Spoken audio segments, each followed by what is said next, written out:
దేవుని పరిశుద్ధ నామమునకు ఘనత, మహిమ, ప్రభావములు కలుగును గాక. హల్లెలూయా. ఈ అనుదిన బైబిల్ ధ్యానములకు మీ అందరినీ మన రక్షకుడు ప్రభువైన యేసు క్రీస్తుల వారి పరిశుద్ధ నామములో ప్రేమతో ఆహ్వానిస్తున్నాను. ప్రియులారా, ఈ దినము పరిశుద్ధ లేఖనాల్లో నుంచి ఇర్మియా గ్రంథము 29వ అధ్యాయము 10వ వచనము నుంచి 14వ వచనం వరకు చదువుకుందాం. ఇర్మియా గ్రంథము 29వ అధ్యాయము 10వ వచనము నుంచి 14 వచనాలు. యెహోవా ఈ ఆజ్ఞ ఇచ్చుచున్నాడు. బబులోను రాజ్యమునకు 70 సంవత్సరములు గడిచిన తరువాతనే మిమ్మును గూర్చి నేను పలికిన శుభవార్త నెరవేర్చి ఈ స్థలమునకు మిమ్మును తిరిగి రప్పించున్నట్లు నేను మిమ్మును దర్శింతును. నేను మిమ్మును గూర్చి ఉద్దేశించిన సంగతులను నేను ఎరుగుదును. రాబోవు కాలమందు మీకు నిరీక్షణ కలుగునట్లుగా అవి సమాధానకరమైన ఉద్దేశములే గాని హానికరమైనవి కావు. ఇదే యెహోవా వాక్కు. మీరు నాకు మొర్రపెట్టుదురేని, మీరు నాకు ప్రార్థన చేయుచు వత్తురేని, నేను మీ మనవి ఆలకింతును. మీరు నన్ను వెదకిన ఎడల, పూర్ణ మనస్సుతో నన్ను గూర్చి విచారణ చేయునెడల మీరు నన్ను కనుగొందురు. నన్ను నేను మీకు కనబరుచుకొందును. ఇదే యెహోవా వాక్కు. నేను మిమ్మును చెరలో నుండి రప్పించెదను. నేను మిమ్మును చెరపట్టి ఏ జనములోనికి, ఏ జనులలోనికి, ఏ స్థలములోనికి మిమ్మును తోలివేసితినో ఆ జనులందరిలో నుండి, ఆ స్థలములన్నిటిలో నుండి మిమ్మును సమకూర్చి రప్పించెదను. ఇదే యెహోవా వాక్కు. ఎచ్చటి నుండి మిమ్మును చెరకు పంపితునో అచ్చటికే మిమ్మును మరలా రప్పింతును. దేవుని నామానికి మహిమ కలుగును గాక. ప్రియులారా, మరి ఈ మాటలు, ఈ వాగ్దానము దేవుడు ఇశ్రాయేలు ప్రజలకు అనుగ్రహించాడు. ఎప్పుడు అంటే ఇశ్రాయేలు ప్రజలు మరి దేవుని మాటలకు విధేయత చూపకుండా తమ ఇష్టానుసారముగా జీవించి, మరి దేవుని ధర్మశాస్త్రాన్ని విసర్జించి దేవుని మాటలను తృణీకరించినప్పుడు మరి ఆయన తన ప్రవక్తల ద్వారా పలికినటువంటి మాటలన్నిటినీ నెరవేర్చాడు. రాజైనటువంటి కల్దీయుల రాజైనటువంటి నెబుకద్నెజరు యెరూషలేముపై దండెత్తి ఇశ్రాయేలు ప్రజలందరినీ, ఆ యూదా జనాంగం అంతటిని బానిసలుగా తీసుకొని వెళ్ళిపోయాడు. మరి వెళ్ళిన తర్వాత ఆ యూదా జనాంగం ఎంతో నిరీక్షణ లేనటువంటి స్థితిలో వారు జీవిస్తున్నారు. బానిసలుగా జీవిస్తూ ఉన్నారు. ఎంతో మరి దౌర్భాగ్యంలో వారు జీవిస్తున్నారని చెప్పవచ్చు. అయితే వారు ఇంకా దేవుడు మమ్మల్ని విడిచిపెట్టాడు, దేవుడు మమ్మల్ని ఇంకెప్పటికీ జ్ఞాపకం చేసుకోడేమో అన్నటువంటి నిరీక్షణ లేనటువంటి స్థితిలోనికి వారు వెళ్ళిపోయారు. అంతేకాదు, మరి ఆ యొక్క పరిస్థితులను ఆసరాగా చేసుకుని అబద్ధ ప్రవక్తలు కూడా బయలుదేరారు. ఇర్మియా గ్రంథము 28వ అధ్యాయంలో మనము చూసినట్లయితే 10వ వచనం నుంచి ప్రవక్త అయిన ఇర్మియా మెడ మీద నుండి ఆ కాడిని తీసి దాన్ని విరిచి ప్రజలందరి ఎదుట ఇట్లా నేను యెహోవా ఇలాగు సెలవిచ్చుచున్నాడు, 2 సంవత్సరములలోగా నేను బబులోను రాజైన నెబుకద్నెజరు కాడిని సర్వజనముల మెడ మీద నుండి తొలగించి దాన్ని విరిచివేసేదను.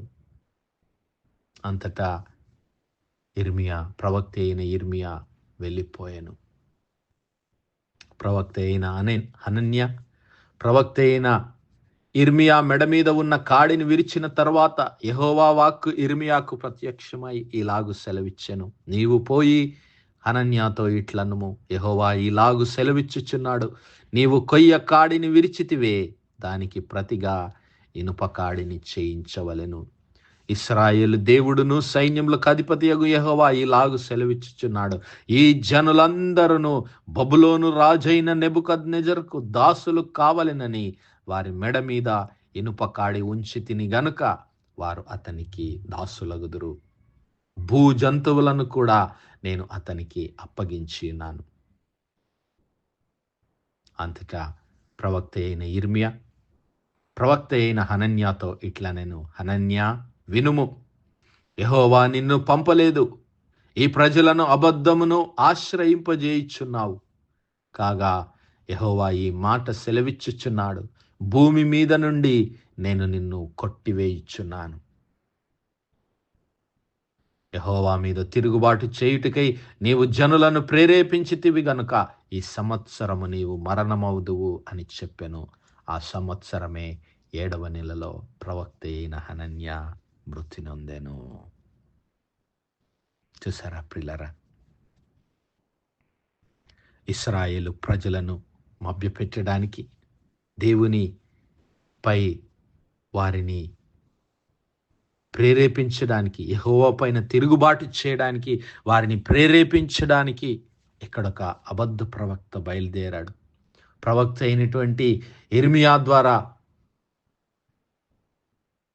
దేవుడు వారికి తెలియజేసినటువంటి మాటలు నిజము కాదని, ఇదిగో మరి మీ యొక్క కాడి, దేవుడు మీ యొక్క కాడిని ఈ రాబోతున్నటువంటి 2 సంవత్సరాల్లోగా విడిపోతుందని మరి ఆ యొక్క హనన్యా అక్కడ ప్రకటిస్తూ ఉన్నాడు. దేవుడు మరి ఇర్మియాతో చెప్పినటువంటి ప్రవచనం 70 సంవత్సరాల తర్వాతనే, 70 సంవత్సరాల దాసత్యము తర్వాతనే వారికి విడుదల, తిరిగి వారిని జ్ఞాపకం చేసుకుంటానని దేవుడు సెలవిస్తున్నాడు. అయితే ఇక్కడ ఈ ప్రవక్త దేవుని ఆజ్ఞ లేకుండానే ఆ ప్రజలను మోసం చేయడానికి, దేవునిపై తిరుగుబాటు చేయించడానికి, ఆ ప్రజల యొక్క బలహీనతను ఆసరాగా చేసుకొని దేవునికి విరోధమైనటువంటి మరి మాటలు తెలియజేస్తున్నాడు. అయితే దేవుడు ఇర్మియా ద్వారా మాట్లాడాడు. ఇర్మియా ద్వారా మరి ఆ ప్రవక్తను హెచ్చరించాడు, ఇదిగో నీవు దేవుని మాటలు కాకుండా నీవు అబద్ధ ప్రవచనాలు చెప్పి ఎందుకు మరి దేవునికి వ్యతిరేకంగా ఈ ప్రజలను ప్రేరేపిస్తున్నావు, అందుకే దేవుడు నిన్ను ఈ భూమిపై నుంచి కొట్టివేస్తున్నాడని ఆ యొక్క అబద్ధ ప్రవక్తకు తీర్పు తీర్చడం జరిగింది. ఈ సంవత్సరమే నీవు మరణమవుదు అని చెప్పాను. ఆ సంవత్సరమే 7వ నెలలో ఆ ప్రవక్త అయినటువంటి హనన్యా మృతి నొందాడు. ప్రియులారా, మరి ఇక్కడ గమనించినట్లయితే ఆ యూదా ప్రజలను మోసగించడానికి ఇక్కడ అబద్ధ ప్రవక్తలు బయలుదేరారు. కారణం ఏమిటి అంటే ఆ యూదా ప్రజలు నిరీక్షణ లేనటువంటి స్థితిలో ఉన్నారు. అయినప్పటికీ దేవుడు వారిని విడిచిపెట్టలేదు. ఇదిగో బబులోను రాజ్యమునకు 70 సంవత్సరములు గతించిన తరువాతనే మిమ్మును గూర్చి నేను పలికిన శుభవార్త నెరవేర్చి ఈ స్థలమునకు తిరిగి మిమ్మల్ని రప్పిస్తానని దేవుడు తన ప్రవక్త అయినటువంటి ఇర్మియా ద్వారా వారికి మరి సమాచారాన్ని తెలియజేస్తున్నాడు. అంతేకాదు దేవుడు ఇంకా వారిని ఓదార్చడానికి పలికినటువంటి మాటలు, ఇదిగో నేను మిమ్మును గూర్చి ఉద్దేశించిన సంగతులు నేను ఎరుగుదును. హల్లెలూయా. రాబో కాలమందు మీకు నిరీక్షణ కలుగునట్లుగా అవి సమాధానకరమైన ఉద్దేశములే కానీ హానికరమైనవి కావు. మరి నా సహోదరుడా, నా సహోదరి, ఆ ఇశ్రాయేలు, ఆ యూదా ప్రజలను జ్ఞాపకం చేసుకున్నటువంటి దేవుడు, మరి వారిని శిక్షించినటువంటి దేవుడు ఎందుకు వారిని శిక్షిస్తున్నాడు అంటే వారిని మరి రక్షించడానికే ఆయన శిక్షిస్తున్నాడు. వారికి మరి చక్కటి భవిష్యత్తు దయచేయడానికే రాబో కాలంలో వారిని ఆశీర్వదించడానికి, వారి మరి ఆ యొక్క యూదా వంశమంతటిని దీవించి ఆశీర్వాదకరంగా మార్చడానికే, యూదాలో ఉన్న పాపమంతటిని తీసివేయడానికి దేవుడు మరి 70 సంవత్సరాల చెరకు వారిని పంపించాడు. అయితే దేవుడు అంటున్నాడు, నేను మిమ్మల్ని తిరిగి ఈ ప్రాంతానికి రప్పిస్తాను. మీరెక్కడి నుంచైతే వెళ్ళగొట్టబడ్డారో అక్కడికి తిరిగి మిమ్మల్ని రప్పిస్తాను. ఇవి సమాధానకరమైన ఉద్దేశములే, హానికరమైనవి కావు.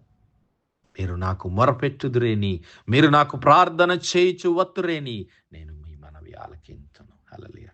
దేవుడు మనకిచ్చినటువంటి గొప్ప వాగ్దానము. నా సహోదరుడా, నా సహోదరి, మరి నీవు ఏ స్థితిలో ఉన్నప్పటికీ మర్చిపోవద్దు. దేవుని యందు నిరీక్షణ కలిగి జీవించు. ఆయన నీ కొరకు కలిగి ఉన్నటువంటి ఈ యొక్క ఉద్దేశములు నీకు రాబోతున్నటువంటి కాలంలో మేలు కలగడానికే, రాబో కాలమందు మీకు నిరీక్షణ కలగడానికే దేవుడు నిన్ను ప్రస్తుత పరిస్థితుల గుండా నడిపిస్తున్నాడని మర్చిపోవద్దు. ఇప్పుడు నీవు చేయవలసింది ఏమిటి అంటే, ఆయనకు ప్రార్థన చేయాలి. ఆయన సన్నిధిలో మొరపెట్టు వారంగా ఉండాలి. ఇంకా మీరు నన్ను వెదకిన ఎడల, పూర్ణ మనస్సుతో నన్ను గూర్చి విచారణ చేయని ఎడల మీరు నన్ను కనుగొందరు. హల్లెలూయా. మరి నా సహోదరుడా, నా సహోదరి, నీవు ఉన్నటువంటి స్థితిలో నేను చేయవలసింది ఏమిటి అంటే, నేను ఆయన సన్నిధిలో ప్రార్థన చేయవలసినటువంటి వారమైన, ఆయనను హృదయపూర్వకముగా పూర్ణ మనస్సుతో ఆయనను వెదికిన ఎడల ఆయనను మనం కనుగొంటాం. మరి ఇదిగో నన్ను నేను మీకు కనబరుచుకొందును, ఇదే యెహోవా వాక్కు. నేను మిమ్మును చెరలో నుండి రప్పించదను. నేను మిమ్మును చెరపట్టి ఏ జనములోనికి, ఏ స్థలంలోనికి మిమ్మును తోలివేసి తినో, ఆ జనులందరిలో నుండి, ఆ స్థలములన్నిటిలో నుండి మిమ్మును సమకూర్చి రప్పించదను. ఎచ్చటి నుండి మిమ్మును చెరకు పంపితినో, అచ్చటికే మిమ్మును మరలా రప్పింతును. ఇదే యెహోవా వాక్కు. మరి నా సహోదరుడా, నా సహోదరి, నీవు నీ జీవితంలో కోల్పోయినటువంటి యథాస్థితిని, పూర్వపు స్థితిని దేవుడు నీకు మరలా అనుగ్రహిస్తానని వాగ్దానం చేస్తున్నాడు. నీవు మొరపెట్టిన ఎడల, నీవు ఆయన సన్నిధిలో మీరు ప్రార్థించిన ఎడల, నీవు పూర్ణ హృదయంతో ఆయనను వెతికిన ఎడల ఆయన తన్ను తాన్ని కనబరుచుకుంటానంటున్నాడు. మరి ఇప్పుడున్నటువంటి స్థితి శాశ్వతం కాదు నా సహోదరుడా, నా సహోదరి. రాబోతున్నటువంటి కాలమందు నీకు నిరీక్షణ కలగడానికి దేవుడు ప్రస్తుత కాలమందు మరి నేను కొంచెము శ్రమల గుండా నడిపిస్తూ ఉన్నాడు. కాబట్టి ఆయన మన కొరకు సిద్ధపరిచిన మేలులు, మహిమ, ప్రత్యక్షత ఎదుట ఈ శ్రమలు ఎనతగినవి కావని జ్ఞాపకం చేస్తూ, ఇదిగో ఆయన నామమున మనమేది అడిగినను ఆయన దయచేయడానికి సిద్ధంగా ఉన్నాడు. యేసయ్యను మన హృదయంలో చేర్చుకొని, యేసయ్య నామములో దేవుని సన్నిధానంలో మనం ప్రార్థించినట్లయితే, దేవుని చిత్తానుసారంగా మనము ప్రార్థించినట్లయితే, ఆయన మన యొక్క ఆపదలనన్నిటినీ మరి ఆశీర్వాదాలుగా మార్చి, ఆపదలనన్నిటినీ సంపదలుగా మార్చి, ఆపదలనన్నిటినీ అవకాశాలుగా మార్చి, ఆశీర్వాదాలుగా మార్చబోతున్నాడు. అతి కృప, అతి ధన్యత దేవుడు మనందరి జీవితాల్లో దయచేయను గాక. ఆమేన్, ఆమేన్, ఆమేన్. ప్రార్థించుకుందాం. హల్లెలూయా, హల్లెలూయా, హల్లెలూయా, హల్లెలూయా. స్తోత్రం, స్తోత్రం, స్తోత్రం, స్తోత్రములు తండ్రి. అత్యంత కృపాభరితుడువు, అత్యున్నత సింహాసనంపై ఆసీనుడవైన మా ప్రియ పరలోకపు తండ్రి, జీవము కలిగినటువంటి మా దేవ, సైన్యములకు అధిపతివగు మా యెహోవా తండ్రి, కృపా కనికరములు గల మా రాజా, ఉదయకాలం మొదలుకొని ఇంత మటుకు మా తండ్రి మీ చాలా రెక్కల నీడను భద్రపరిచి, అయా మరొకసారి మీ ప్రియ కుమారుడు మా ప్రభువైన యేసు క్రీస్తుల వారి పరిశుద్ధ నామములో దేవా మీ కృపా సన్నిధానంలో ప్రార్థించడానికి సజీవ లెక్కలో ఉంచిన దేవా మీకే స్తుతులు, స్తోత్రాలు తండ్రి. దినమెల్లా మీ యొక్క పరిశుద్ధాత్మ సహాయం, నడిపింపు, ఆదరణ, సహవాసాన్ని మాకు ఇచ్చిన దేవా మీకే స్తుతులు, స్తోత్రాలు తండ్రి. అవును మా ప్రభువా, మీరు మా గురించి ఉద్దేశించినటువంటి సంగతులు రాబో కాలమందు అయా భవిష్యత్తులో మాకు నిరీక్షణ కలుగునట్లుగా అవి సమాధానకరమైన ఉద్దేశములే గాని హానికరమైనవి కావని మేము గ్రహించే హృదయం మాకు దయచేయండి అయ్యా.